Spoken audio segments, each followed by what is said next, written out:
Peter Schrager, Fox NFL reporter. He's fantastic. Also on Sunday NFL Kickoff, joining me. We kicked that show off again this year with Carissa Thompson, Tony Gonzalez, Michael Vick.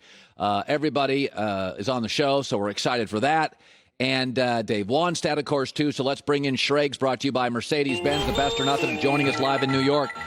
So it is really interesting when you look at the Eagles and the Cowboys, Pro Football Focus, they've gone bonkers. They're all in on Dallas. And my takeaway is Dallas had some issues with their plumbing and just repainted their house. I like Philadelphia's infrastructure, their general manager, their line play. So I'll just throw it out. I'm not high on the Cowboys this year. I really like Philadelphia, and I feel like I'm on an island this morning. Your thoughts on that division? Well, last year, week 16, Dak, Amari, Zeke, the whole gang go into Philadelphia with a must-win game, and they lose to Carson Wentz, Boston Scott, Josh Perkins, Greg Ward, and a cast of guys who are from the pickups on the waiver wire. It's hard to have such great confidence, but here's what the Dallas Cowboys are preaching. New regime, new coach, new feel, everything's going to be different. I am fascinated to see how this Mike McCarthy thing goes, Colin, because look, let's call it like it was. Steve Wilkes and the Arizona Cardinals, led by Josh Rosen, beat Mike McCarthy and the Packers. They fired Mike McCarthy midway through that season, and he was out of work all last year. So we're supposed to believe that all of a sudden Mike McCarthy is going to suddenly become this rejuvenated coach of the year type guy that's going to get them over the hump. It's been all rainbows and sunshine out of Dallas so far this offseason. Everyone is preaching that this is a Super Bowl contender. Let's see if Mike McCarthy is the magic elixir that gets Dak Prescott over the hump, because, yes, they did beat the Cowboys many times when he was the coach of the Green Bay Packers. But there were a lot of people who thought the Cowboys were going to swing far bigger and go a different direction with head coach. But they went with Mike McCarthy, who was in his basement in Green Bay watching film and doing analytics with Jim Haslett all last season. Very interesting team. I am not 100% in on the Cowboys until I see what they look like actually on the field, not just on paper. You know, it's interesting. You were the first guy, I remember you did it in our Sunday show. You said there's this kid, Patrick Mahomes, and we made fun of you. You were like, he's going to dominate the league. You're not going to believe how good he is. And we were like, oh, Schrags, come on. Yeah. And then it's like, oh, he throws without looking, left-hand passes. It's funny. I said to start the show today, what's scary for the rest of the league, I do feel like I've seen about 90% of what Lamar Jackson is. I think he'll get better. With Mahomes, he was 11th in completion percentage. His last 6 games, he had 8 touchdown passes.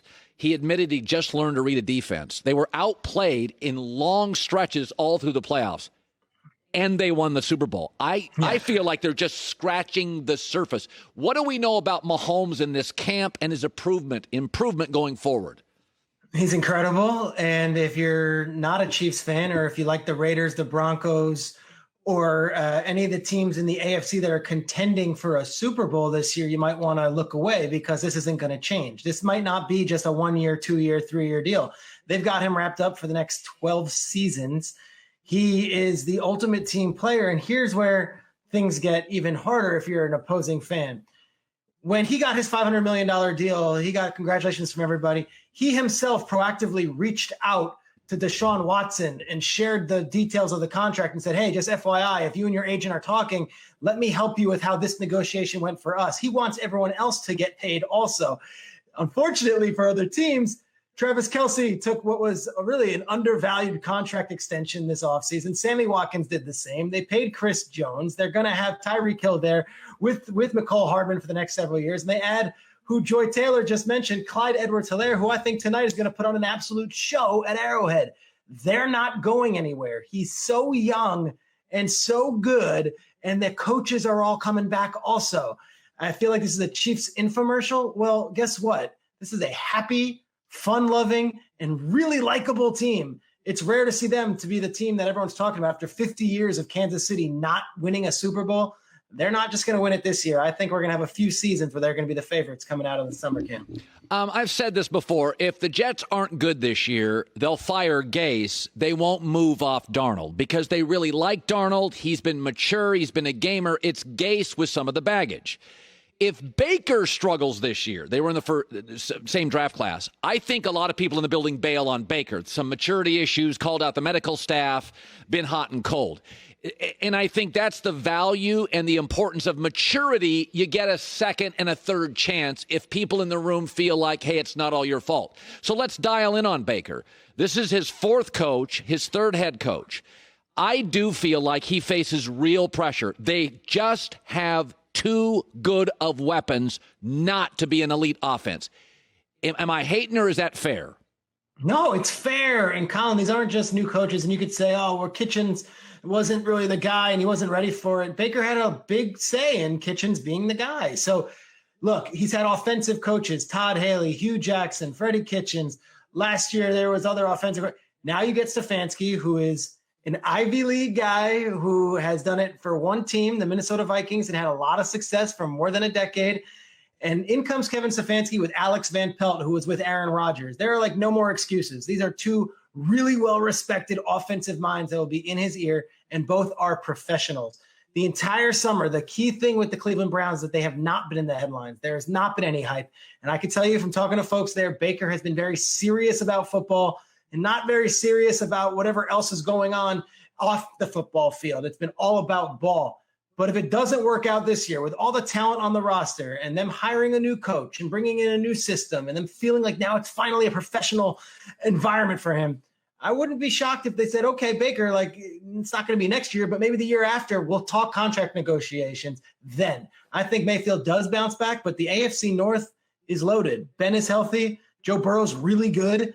And the Ravens aren't going anywhere. So that's a very interesting team right now. You know, it's funny. Todd Bowles doesn't have a big personality. So when he coached the Jets, at times he felt a little misplaced or overwhelmed.